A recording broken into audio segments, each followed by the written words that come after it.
Hello, everybody, and welcome to History Room Live. This is a program from the Saginaw History and Genealogy Room at Patten Free Library. I'm Jill, I'm the Archivist and Special Collections Librarian, and today I am joined by two other librarians who I know who are working on an amazing project for February 2020. I know that sounds like a long time from now, but it's right around the corner.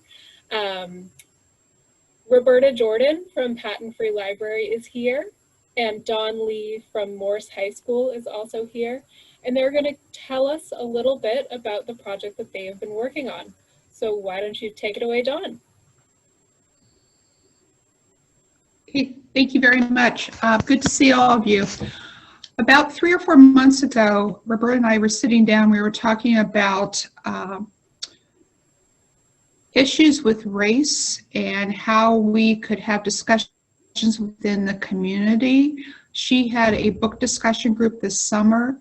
This past year at Morse High School, we had a program called Read Woke and Big Table Discussion. And because of COVID-19 and how we needed to work with students and community members in a different format, we came up with an idea where the whole community could participate and take a look at stories that we don't hear related to Blacks in the United States and their history, which sometimes is left out of textbooks or those stories are left untold. So we created a website that basically people would do research and create a 2-minute slideshow, a piece of artwork, a writing, a book talk. We would feature one each day during the month of February, and each one of those features would feature an unknown story of Black America.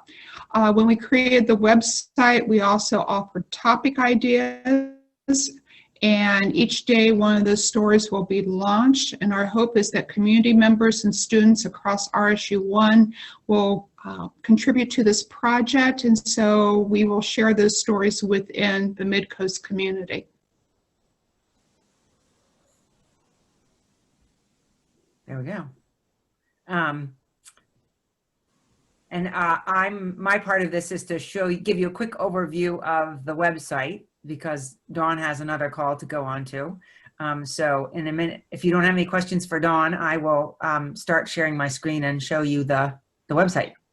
And then we can have time for questions. And then Jill has an example in preparation that she's going to share as well from the archives of the History Room. So is everybody ready for that? I'll start sharing my screen. Thank you, Dawn. Thank you. Thank you, everyone. Bye, Dawn. Bye-bye. See y'all later.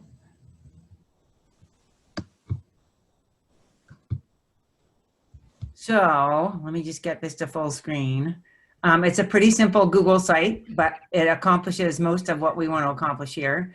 Let me get this, minimize this and get this out of the way. Hold on, so you can I can get to the menu. So essentially, Dawn and I really felt that we wanted to keep, I think after the issues in Minneapolis of last spring, there was a lot of interest on the part of the students in RSU1 and the Black Lives Matter movement. And then as the summer progressed, we felt like there was a sort of dwindling of interest. So this idea sort of came out of that. And our goal is to really sort of have a community-wide effort where anybody feels like they can teach a moment or read something that will make them more educated on the topic of Black history. So this is the basic website. This gives a little introduction to the project and who can participate and how to contact us. But then each one of these squares below is where we're hoping to have a link to whether a video, an audio clip, a recorded slide presentation, artwork, writing. Really it's wide open. If you do an audio or video clip, we're hoping it'll be about 2 minutes in length or less. We're sort of modeling after this, after the main 200, that daily history sort of minute that you hear on NPR, something that somebody can open and learn something that they might not have known before. And the people who prepare the things will learn something themselves along the way. So we have the full submission guidelines here. And they're not very complicated, but essentially what we're hoping that between now and the beginning of January, that people will figure out a topic that they may want to cover and sort of float it by us by emailing us a quick email. And then assuming the topic's not covered, we'll say, great, get on with it and get started. And then we're hoping all the submissions will be in by, January 18th, it says on here, because we'll start posting them on February 1st. Of course, deadlines like that are always fluid because it will obviously take some people longer than the deadline to get their things done. So we'll be taking the submissions all through the month of February, I suspect. But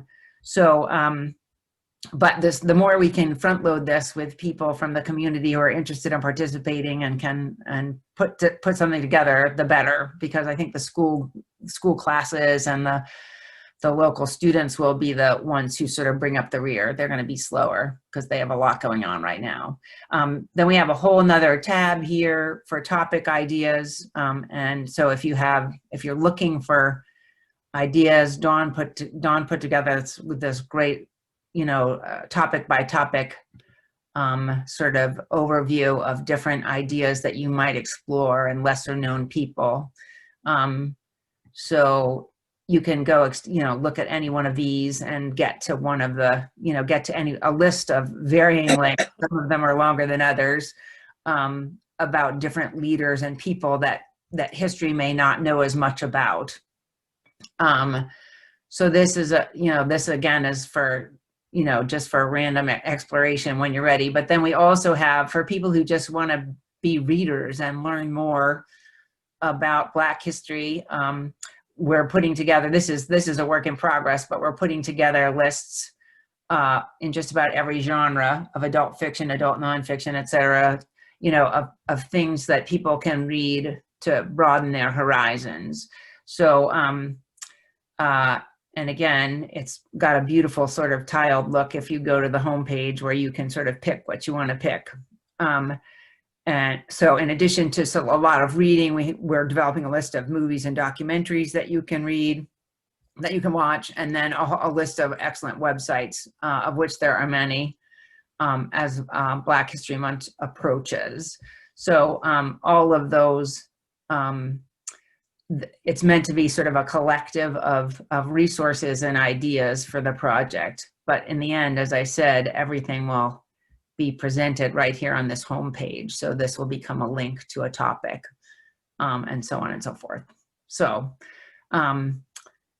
yeah, again, emphasizing the deadlines. I think we're hoping to get some topic ideas between now and the end of the year, beginning of January, and then have people prepare whatever it is they're preparing, whether it's a video or a book review or a book talk, or have that prepared by towards the end of January so that we have plenty of time to get the website up and running. So that's where we are. And we hope it will be not just RSU-1-wide, but community-wide and encompass all of the people who live within our service area. So please feel free to come up with an idea. I'll stop sharing my screen now. So, any questions?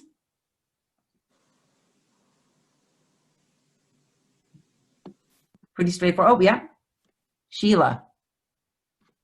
You have to unmute yourself.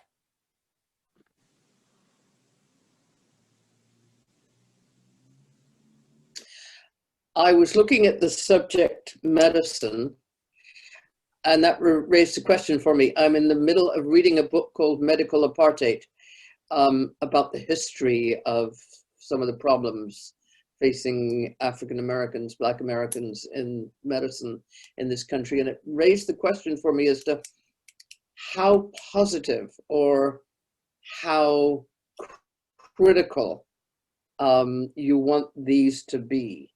Are you looking for uplift, or are you looking for relatively new input that is a little more critical than it's been in the past? We're certainly not against critical. I think the whole sort of premise of it is kind of a little bit of a downer, because it's sort of starting with the premise that a lot of the important Black history is overlooked and not written about.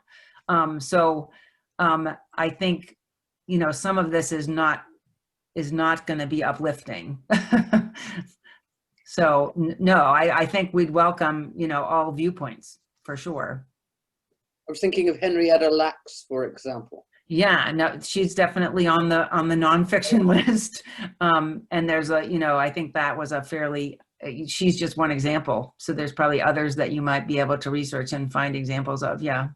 So yeah, that would be a great, again, that's a perfect example of something that people didn't write about in history because they wanted to hide it. Mm-hmm. Thank you. Yeah. There was a question from Malcolm about the URL for the website. Is that something that's already available to people? It is. We've published the website and we're going to keep updating the resource list. So that is, I can send that out to everyone who registered if you're interested in having that, or I can post it here. Hold on, if I just pull it up. That'd be great. Okay, hold on. We can look at it while we're following along. Okay. Come and see. Okay. There we go. Put it in the chat. So there you go. That's the site if you want to take a look at it. As I said, we're particularly, I think we're doing pretty well on the adult resources right now, but I think we have a long way to go on the younger end of the spectrum, just because I think Dawn and I are both a little less well-versed in that area. So, but we will have a good list by the time the middle of the month rolls around, I hope. Thank you. So are you ready for Jill's mini example? I know I am. Okay, I can show the example and we'll do some more questions after that. I think many of you have gotten to know me through History Room Live, and you know that I can be a little bit ambitious when it comes to presentations. So ambition in this day and age leads to technical difficulties more often than not. So I'm going to show you just a sneak preview of a video that you will be able to see in full in February. And I'll mention that the first part of the video should be moving, but it's still like a photograph. So just imagine, I think it'll be pretty easy to imagine what you're supposed to be seeing. So here we go. I will go ahead and share that. And the computer sound as well. Here we go. Hello, I'm Jill, the archivist and special collections librarian at Patten Free Library. Today, I'm going to tell you about a local Renaissance man, Robert Benjamin Lewis. Lewis was born near Hallowell, Maine, but lived in Bath starting in 1848. He was most famous for writing this book, Light and Truth. In Lewis's own words, the book is a universal history of the colored and Indian race. The book was first published in Portland, Maine in 1836. This is the second edition, published in Boston by a committee of colored gentlemen. The book has been republished many times and can be found in libraries across the world. Lewis wasn't just a historian.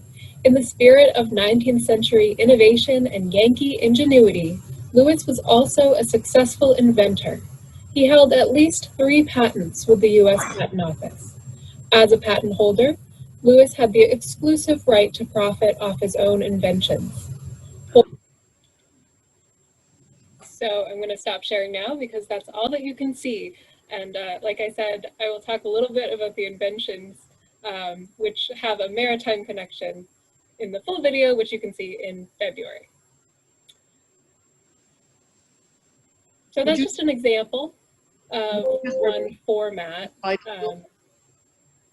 Sorry, Sheila, did you have a question? I apologize. I was just trying to write down the title of the book when you had it up on the screen. Okay, it's called Light and Truth. The full title is, I can find you the catalog record, but the full title is Light and Truth, Collected from the Bible and Ancient and Modern History, containing the universal history of the colored and Indian race from the creation of the world to the present time. Thank you. That's long, isn't it? Yeah, a nice 19th century title. Yeah, so I would say Jill's format is just one format. She's sort of done a video combination, slide combination, camera shot of things, but you can also do a straight video presentation. You could also do a straight audio presentation if you don't like people seeing your face.